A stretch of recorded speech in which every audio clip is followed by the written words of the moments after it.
With these simple movements, you can gain the benefits of a deep Tai Chi practice in very little space, relatively little time, and with relatively little effort in terms of learning the movement.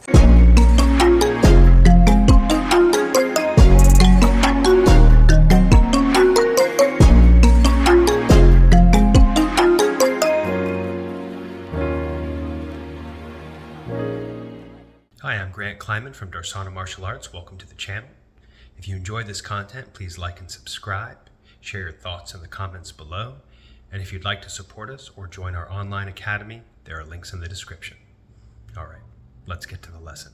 Hello and welcome to this fourth session in our 10-minute Tai Chi series. In this session, we're going to be looking at two of the double hand silk reeling patterns. Open up the stance into a wider stance, a horse stance or ma bu. The stance should be about 1.5 to 2 times wider than your shoulders in general. Keeping the head suspended, all of our alignment and release principles obtained. So the crown of the head is extended up, the back of the neck gently lengthened.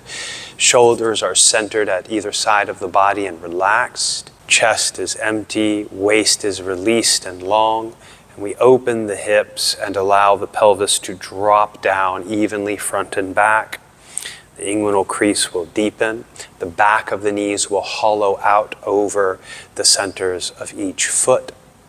So we have our so-called arch bridge structure in the low body and tower and suspension bridge structure in the upper body, meaning that from the pelvic floor to the top of the head, we have this rising vertical energy, and then the whole body all around that releases down, relaxes down, and that allows all of the tissue in the torso to gently stretch, allows the ribs and the spine to open up and lengthen, and the body to release tension down, and then that can rest down through the sort of arch structure in the legs.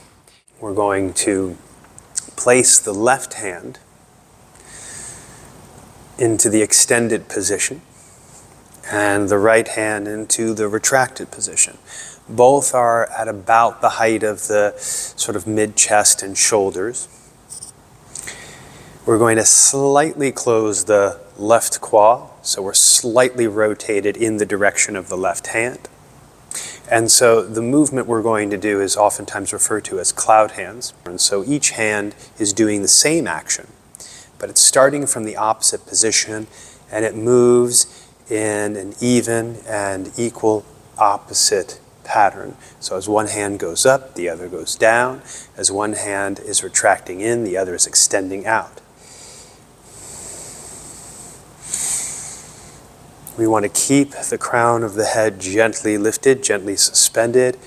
We want to keep the chest and shoulders very soft and empty, the elbows relaxing down at all times. So we're never lifting or tensing the elbow.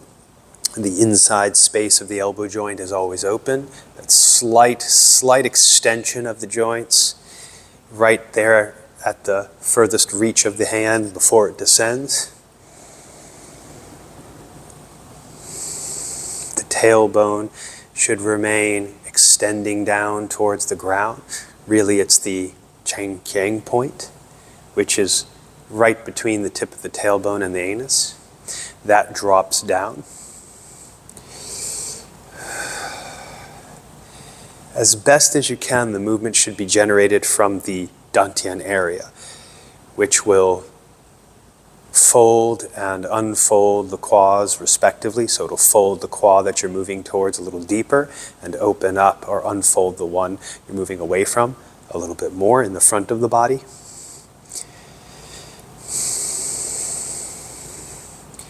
And the weight exchange will happen naturally if you keep the hips open, keep the knees open, the back of the knees, the Wei Zhong point.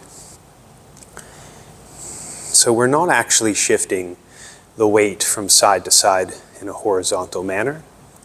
The weight will sink down into the leg on the extended side, and The power of the force will rise up from the ground on the far side to the hand, being exchanged by the dantian and the movement around the Mingmen area in the low back. So the more you can release the tension in the waist, release any tension around the hip joints, the more that movement of the dantian will happen. You may even feel a kind of almost figure eight motion happening around the hip joints that coincides with the movement of the hands. To the best of your ability, try not to generate this motion with the arms. Keep the shoulders, elbows, wrists, and hands very relaxed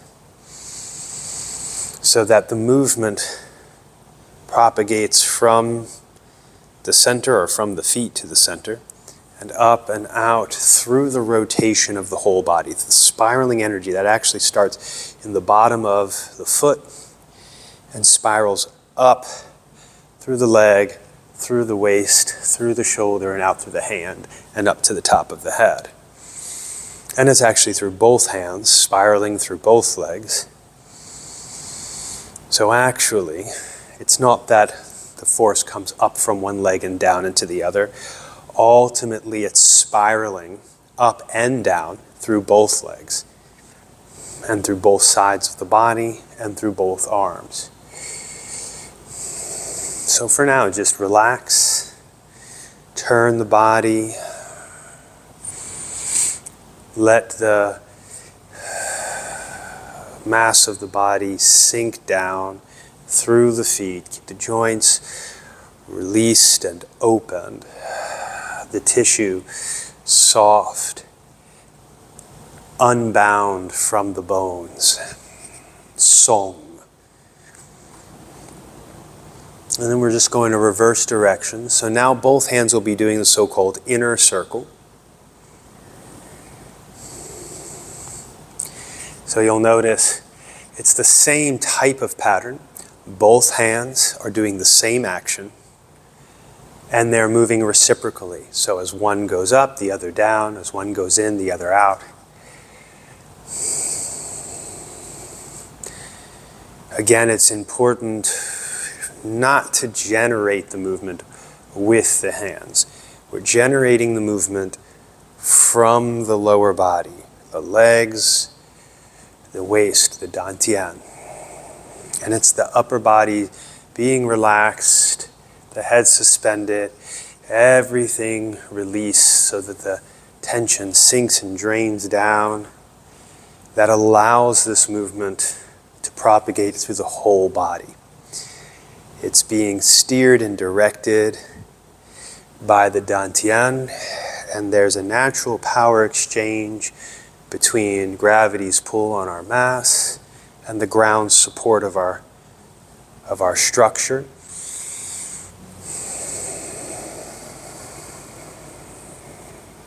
And the rotation through the body is a natural part of the exchange of yin and yang from one side of the body to the other, of the weight exchanging from one foot to the other,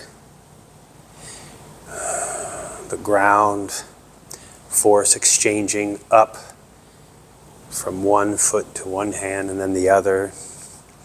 It's a little more complicated than that because everything is happening all at once with silk reeling. Front, back, sides of the body. But just relax, keep the head up, release the tension in the upper body all the way down to the feet. Don't worry about coordinating your breath. Just breathe naturally. If you can, sink the action of breathing down into the dantian area below the navel, but don't force that to happen. It will happen naturally as you release more and more tension from the upper body. Bring the feet back into a Wu Ji posture. Turn the palms out, breathe in. Raise the hands, breathe out. Sink. In our return to Wuji movement, we'll do 2 more.